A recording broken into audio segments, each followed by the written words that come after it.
সালামু আলাইকুম। তার হইল ভাই, আজকে পবিত্র রমজান মাস প্রথম দিন রোজা রাখিয়া আসলে নামাজটা পড়ে আসছি। খুব মনো শান্তি লাগতেছে ভাই। নামাজের দিয়ে একটা স্বাদ, রোজার দিয়ে একটা স্বাদ। এটা যে কাজ দিলে রোজা রাখবো সে স্বাদটা গ্রহণ করতে পারবে। আর এই যে নামাজের দিয়ে একটা স্বাদ, সারা বিশ্বের যত মজা আছে, যদি সব মজা আপনি কান, আপনি অনুভব করেন মজার, তবু নামাজের যে একটা মজা এটা পাবেন না।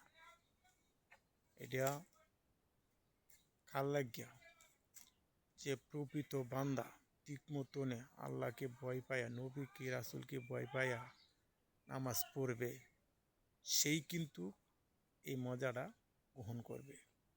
এই ভাই, শ্বাস সাত শ্বাস সাত কইতে কইতে মজা কইতে কইতে আমরা মজা।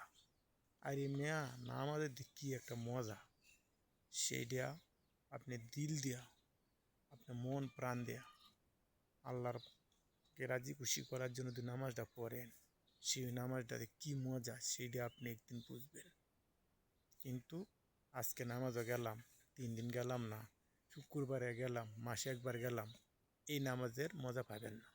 5 ওয়াক্ত নামাজ সঠিকভাবে যদি আপনি আদায় করতে পারেন, সেই নামাজের দিয়ে কী মজা সেটা আপনি যে 5 ওয়াক্ত নামাজ পড়ে সেই বলতে পারবে কতটুক মজা। এই পৃথিবীতে এই মজা নাই। এটা আল্লাহ তাআলার একটা নেমত, আল্লাহ তাআলার একটা কুদরত।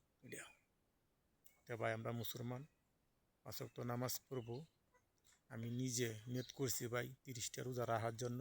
সকলে আমার জন্য দোয়া করবেন আল্লাহ তাআলার কাছে। আল্লাহ তাআলা যেন আমাকে 30টা রোজা রাখার মতন তৌফিক দেয়।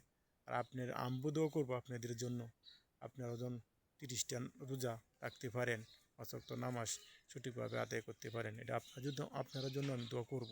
আর আমার জন্য আপনি দোয়া করবেন 30টা রোজা এবং 5 ওয়াক্ত নামাজ যেন আল্লাহ তাআলার সঠিকভাবে আদায় করতে পারি। এটি আপনাদের সকলের কাছে আমার কথা। সকল ভালো থাকবেন, সুস্থ থাকবেন। আসসালামু আলাইকুম।